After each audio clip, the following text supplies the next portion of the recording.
കഥ തുടങ്ങുന്നത് 2140 സ്ത്രീകൾ ഭരിച്ചുകൊണ്ടിരുന്ന കാലം. സ്ത്രീകളുടെ കൺട്രോളിലാണ് സൊസൈറ്റി. ഇതുമൂലം ഹ്യൂമാനിറ്റി വളരുകയും സാങ്കേതികപരമായും സമാധാനപരമായും നമ്മുടെ സമൂഹം വികസിച്ചുകൊണ്ടേയിരുന്നു.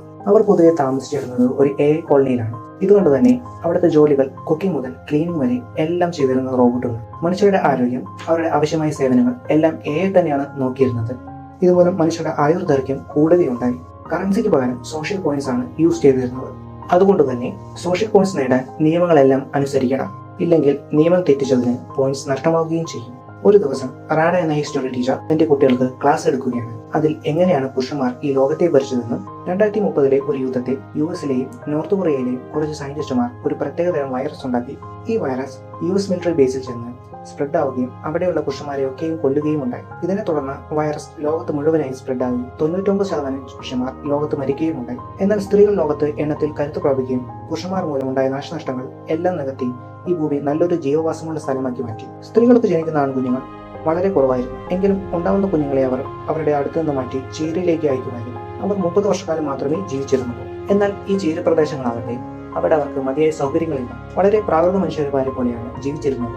ഈ ചേരിയിൽ ജെറ എന്ന പേരുള്ള ഒരു യുവാവ് ഉണ്ടായിരുന്നു. സ്ത്രീകളോട് വളരെ കൗതുകമുള്ള ഒരു പയ്യൻ. ബാരോൺ എന്ന് പറയുന്ന ആളാണ് ചേരിയുടെ പ്രധാന തലവൻ. ബാരോൺ സ്ത്രീകൾക്കെതിരെ സംസാരിക്കുകയും പുരുഷന്മാരെ സപ്പോർട്ട് ചെയ്യുകയുമാണ് ചെയ്തിരുന്നത്. ഒരു ദിവസം റാഡ തന്റെ ക്ലാസ്സിലെ കുട്ടികളുമായി ചേരിയിലേക്ക് ചെല്ലുകയുണ്ടായി. അവിടെയുള്ള പുരുഷന്മാർ അവരെ കണ്ട് പ്രകോപിതരായി. അവിടെയുള്ള ഒരു പുരുഷൻ തന്റെ പാൻസ് ഊരി അസഭ്യം കാണിച്ചു കൊടുത്തു. എന്നാൽ പെൺകുട്ടികൾക്ക് അത് മനസ്സിലാവാതെ തിരിച്ച് തന്റെ വസ്ത്രം തിരികെ പോക്കി കാണിച്ചു. അവിടെ ഉണ്ടായിരുന്ന പുരുഷന്മാർ അതുകൊണ്ട് അമ്പരന്നുപോയി. അവർ കൗതുകത്തോടെ നോക്കി. അപ്പോൾ തന്നെ അവർ നോക്കി നിൽക്കുമ്പോൾ റാഡ തന്റെ സ്റ്റുഡൻസിനെ തിരികെ ബസ്സിലേക്ക് പറഞ്ഞയച്ചു. പിന്നീട് ശ്രദ്ധിച്ചപ്പോഴാണ് പിടികിട്ടിയത് തന്റെ സ്റ്റുഡൻസ് മില മിസ്സിംഗ് ആണ്. റാഡ വേഗം ഓടിപ്പോയി മിലയെ കണ്ടുപിടിച്ചു. മില അവിടെ ഒരു ഡക്കിനെ നോക്കിക്കൊണ്ടിരിക്കുകയായിരുന്നു. ഇതിനു മുൻപ് അവൾ ഒരു അനിമലിനെ നേരിട്ട് കണ്ടിട്ടില്ല. അവർ നോക്കി നിൽക്കുമ്പോൾ തന്നെ ജെറ ആ ഡക്കിനെ അടിച്ചു കൊന്നു. ഇത് കണ്ട് പെൺകുട്ടി നിലവിളിച്ചു. ഈ നിലവിളി കേട്ട് മറ്റുള്ള പുരുഷന്മാർ ഇവരെ അന്വേഷിക്കാനും, എന്നാൽ ജെറ അവരെ ഒളിപ്പിച്ചു.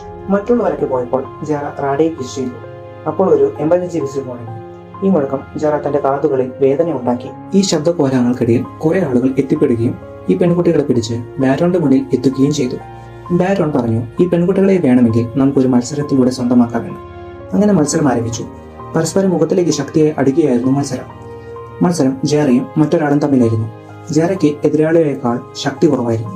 എന്നാൽ അവൻ എതിരാളിയുടെ അടിയിൽ നിന്ന് മാറുകയും അത് ബാരോണിന് കൊള്ളുകയും ചെയ്തു. ഈ സമയം നോക്കി പെൺകുട്ടികൾ അവിടെ നിന്ന് ഓടിപ്പോയി. ഇത് കണ്ട ജെറ അവരെ ഫോളോ ചെയ്യുമ്പോൾ ഒരു ബസ് കണ്ടു. ആ ബസിന്റെ ഓണർ യൂലി ആയിരുന്നു. യൂലി അവരുടെ കോളനിയിലെ പ്രധാനപ്പെട്ട വ്യക്തിയായിരുന്നു. അവൻ ആയിരുന്നു അവിടെയുള്ള സ്ത്രീകൾക്ക് കുട്ടികൾ ഉണ്ടാക്കുവാൻ വേണ്ടി സ്ത്രീകളെ സഹായിച്ചിരുന്നത്. അങ്ങനെ യൂലിയും ജെറയും ചേർന്ന് ബസ് വഴി കോളനിയിലേക്ക് പോകാൻ തീരുമാനിച്ചു. എന്നാൽ വളരെയധികം മദ്യപിച്ചിരുന്ന യൂലി യാത്രക്കിടയിൽ ബസ്സിൽ നിന്നും പുറത്തേക്ക് വീണുപോയി. അങ്ങനെ യൂലിക്ക് പകരം ജെറ അവിടെ എത്തിപ്പെട്ടു. അങ്ങനെ കോളനിയിൽ എത്തിപ്പെട്ട ജെറ അവിടെയുള്ള സ്ത്രീകളെ കണ്ട് ഞെട്ടിപ്പോയി. സ്ത്രീകൾ അവനെ ഉള്ളിലേക്ക് ആനയിച്ചു.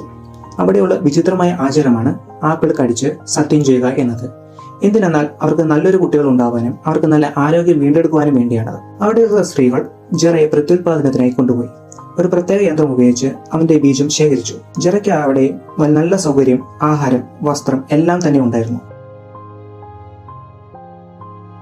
ജെറയ്ക്ക് മനസ്സിലായത് എന്തെന്നാൽ ഈ കോളനിയിൽ ആർട്ടിഫിഷ്യൽ ഇൻസെമിനേഷൻ വഴിയായിരുന്നു കുട്ടികളെ ഉണ്ടാക്കിയിരുന്നത്. അതുകൊണ്ട് അവിടെ സ്ത്രീകൾക്ക് ലൈംഗികപരമായ കാര്യങ്ങൾ ഒന്നും തന്നെ അറിവില്ലായിരുന്നു. ഇതിനിടയിൽ ജെറ റാഡയുമായുള്ള ചുംബന രഹസ്യം അവളുടെ കൂട്ടുകാരിയോട് പറയുകയും അത് എല്ലാവരും അറിയുകയും ചെയ്തു. ഇത് ഇവരുടെ ലീഡറായ വെറ അറിയാനും ഇടയായി. ഇതേ സമയം തന്നെ ബസ് ഓണറായ യൂലി ചേരിയിലുള്ള ബാരോണിന്റെ മുന്നിൽ എത്തുകയും ചെയ്തു. യൂലിയിൽ അസാമാന്യമായ ശക്തി ഉണ്ടായിരുന്നു. ഇതുകൊണ്ട് ചേരിയിലുള്ളവർ അവനെ കണ്ട് അതിശയപ്പെട്ടു. ഇതേ സമയം ജെറ കോളനിയിലുള്ള മറ്റു ചില ആണുങ്ങളുമായി ഫിഷിങ്ങിന് പോയി.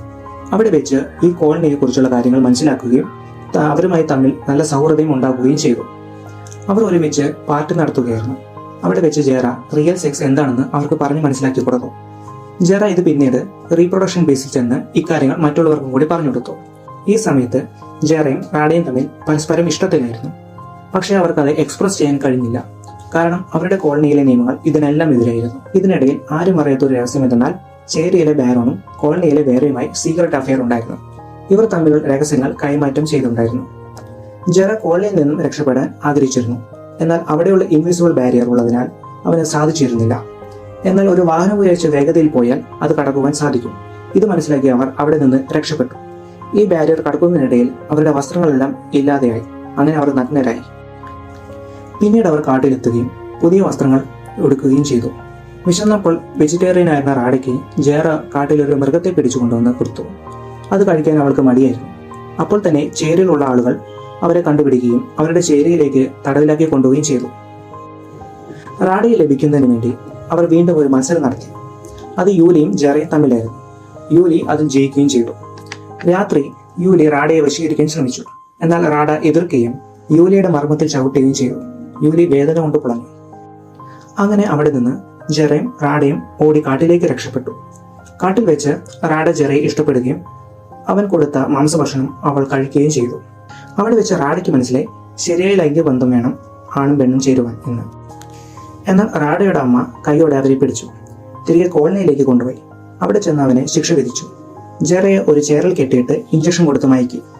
ഒരു പ്രത്യേക സാങ്കേതികത ഉപയോഗിച്ച് അവന്റെ ചിന്തകൾ ട്രാക്ക് ചെയ്തുകൊണ്ടേയിരുന്നു. അത് അവർ ഒരു വിഷ്വൽ സ്ക്രീനിലൂടെ അവന്റെ എല്ലാ ഇമോഷൻസും ഫാന്റസിയും ഇലൂഷൻസും എല്ലാം പ്രദർശിപ്പിച്ചു. അവർക്കെല്ലാവർക്കും മനസ്സിലായി റാഡയോടുള്ള അവന്റെ ഇഷ്ടം. അങ്ങനെ ജെറയ്ക്ക് പിന്തുണയുമായി കുറെ പേർ എത്തി. എന്നാൽ ഇതിനൊന്നും അവിടുത്തെ ലീഡറായിരുന്ന വേറയ്ക്ക് ഇഷ്ടമായിരുന്നില്ല. കാരണം എന്തെന്നാൽ അവിടെ കോളനിയിലെ ആർട്ടിഫിഷ്യലായുള്ള കുട്ടികളെ ഉണ്ടാക്കുന്നതിനെതിരായിരുന്നു ഇത്. അങ്ങനെ വേറ ജെറയെ അവിടെ നിന്ന് മോചിപ്പിച്ചു. പകരം അടുത്ത ആർട്ടിഫിഷ്യൽ ഇൻസെമിനേഷന് വേണ്ടി റാഡയെ വേറെ തെരഞ്ഞെടുത്തു. ജെറ കോളനിയിൽ റാഡയുമായി ഒരുമിച്ചാണ് ജീവിക്കുന്നത്.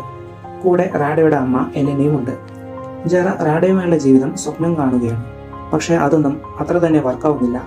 പിന്നീട് ജെറ അവരുടെ ഒപ്പം അവരുടെ രീതിയിൽ ജീവിച്ചു വരികയായിരുന്നു. റാഡയുടെ അമ്മ എലെന അടുത്ത ഇലക്ഷന് ലീഡറാവാൻ മത്സരിക്കുന്നത്. അതുകൊണ്ട് തന്നെ എലെന അവിടെയുള്ള ആളുകൾക്ക് ഉറപ്പ് കൊടുത്തിട്ടുണ്ട് സെക്ഷൽ ഇന്റർകോഴ്സ് ലീഗലാക്കാമെന്ന്. ഇതേ സമയം യൂലി ചേരിയിൽ ബാരോണും വേറെയുമായുള്ള ബന്ധം കണ്ടുപിടിച്ചു. ഇത് മനസ്സിലാക്കിയ യൂലി അവരെ നേരിൽ കണ്ട് അവിടെ ഇലക്ട്രിസിറ്റി ലഭ്യമാക്കണമെന്ന് ആവശ്യപ്പെട്ടു. എന്നാൽ ബാരോൺ ഇതിനെതിരെയായിരുന്നു. അവനൊരു തോക്കുമായി വന്ന് യൂലിയെയും മറ്റുള്ളവരെയും എതിർത്തു.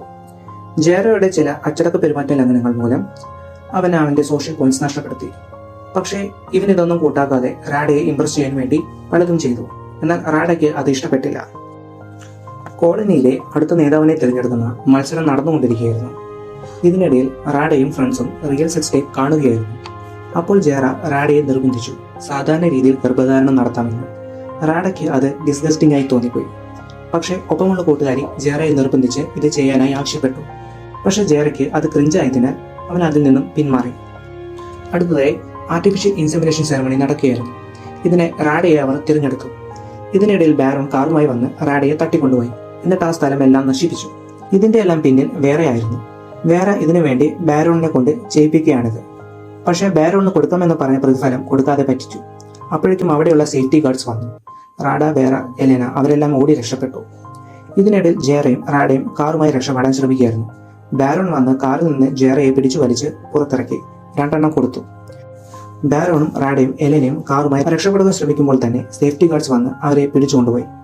അവരെ ഒരു ആപ്പിൾ തോട്ടത്തിൽ പ്രിസണേഴ്സായി ആക്കി വെച്ചു. അപ്പോഴേക്കും ജെറ തന്റെ ഗ്രാൻഡ് പേയുമായി യൂലിയോടൊപ്പം ആപ്പിൾ തോട്ടത്തിൽ ചെന്ന് അവരെ കണ്ടെത്താൻ ശ്രമിച്ചു. എന്നാൽ ഇൻവിസിബിൾ ബാരിയർ ഉള്ളതിനാൽ അവർക്ക് അത് കടക്കുവാൻ കഴിഞ്ഞില്ല. ഇതിനിടയിൽ ബാരോൺ രക്ഷപ്പെടുവാൻ പ്ലാൻ ചെയ്യുകയായിരുന്നു. ഒരു ട്രാഷ് ക്യാനിൽ കയറി പുറത്തു കടക്കുക എന്നതായിരുന്നു. ഈ ആപ്പിൾ തോട്ടം ഗാർഡ് ചെയ്തിരുന്നത് സ്ക്യൂറൽസ് ആയിരുന്നു. ജെറ അവരുടെ മുൻപിൽ മദ്യപിച്ച് അഭിനയിച്ചു. എങ്ങനെയെങ്കിലും അതിനകത്തേക്ക് കയറുവാൻ ശ്രമിച്ചു. സ്ക്യൂറൽസ് ജെറയെ പിടിച്ചുകൊണ്ടുപോയി കാറ്റ്യ എന്ന മെയിൻ ഗാർഡ്സിന് മുൻപിൽ കൊണ്ടുചെന്നു. കാറ്റ്യ ജെറയെ തന്റെ ഒരു പെറ്റ് ഡോഗായി ഏറ്റെടുത്തു. ജെറ ഈ ഡോഗിന്റെ വേഷത്തിൽ റാഡയെ കണ്ട് ആരും അറിയാതെ ഒരു റിങ് കൊടുത്തു. അന്ന് വൈകുന്നേരം കാറ്റ്യയും വേറെയും പാർട്ടി ചെയ്യുകയായിരുന്നു. അവിടേക്ക് റാഡയും ജെറയും ചെന്ന് ആ റിങ് വഴി അവിടെ നടന്ന സംഭവങ്ങൾ പകർത്തിയിരുന്നു. എന്നാൽ ഇവരെ ഗാർഡ്സ് കണ്ടുപിടിച്ചു. ഈ ഗാർഡ്സ് ആകട്ടെ ഈ റിങ്ങിൽ ചിത്രീകരിച്ച വിഷ്വൽസ് കോളനിയിലെ എൽഡേഴ്സിനെ കൊണ്ടുവന്ന് കാണിച്ചു കൊടുത്തു. ഈ ലീക്കഡായ ചിത്രത്തിൽ നിന്ന് വേറെ ഒരു കള്ളിയാണെന്ന് മനസ്സിലാക്കി. എന്നാൽ വേറെ ഇത് ഒട്ടും സമ്മതിക്കാതെ അവരുടെ ആചാരപ്രകാരം ഒരു ആപ്പിൾ എടുത്തു കഴിച്ച് ഇത് സത്യമല്ലെന്ന് പറഞ്ഞു. സുപ്രീം മദർ ഈ സത്യാവസ്ഥ കണ്ടുപിടിക്കാനായി ഇൻവെസ്റ്റിഗേഷൻ അനൗൺസ് ചെയ്തു. നിൽക്കക്കള്ളിയില്ലാതെ വേറെ ആപ്പിൾ തോട്ടം ചുട്ടു നശിപ്പിക്കാൻ തീരുമാനിച്ചു. ഇതിനിടയിൽ പ്രിസൺ ബ്രേക്ക് ചെയ്ത ബാരോൺ തിരികെ ആപ്പിൾ തോട്ടത്തിൽ ചെന്ന് അവിടെയുള്ള പ്രിസണേഴ്സിനെ എല്ലാവരെയും മോചിപ്പിച്ചു. അപ്പോൾ വേറെ പെട്ടെന്ന് ആ ഒരു ആപ്പിൾ തോട്ടം ഒരു ബട്ടൺ അമർത്തി അത് നശിപ്പിച്ചു.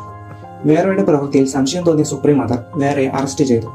അങ്ങനെ അടുത്ത ഇലക്ഷനിൽ എലെന ലീഡറായി തിരഞ്ഞെടുക്കപ്പെട്ടു. അവസാനം റാഡയും ജെറയും തമ്മിൽ പരസ്പരം ഒത്തുചേർന്നു.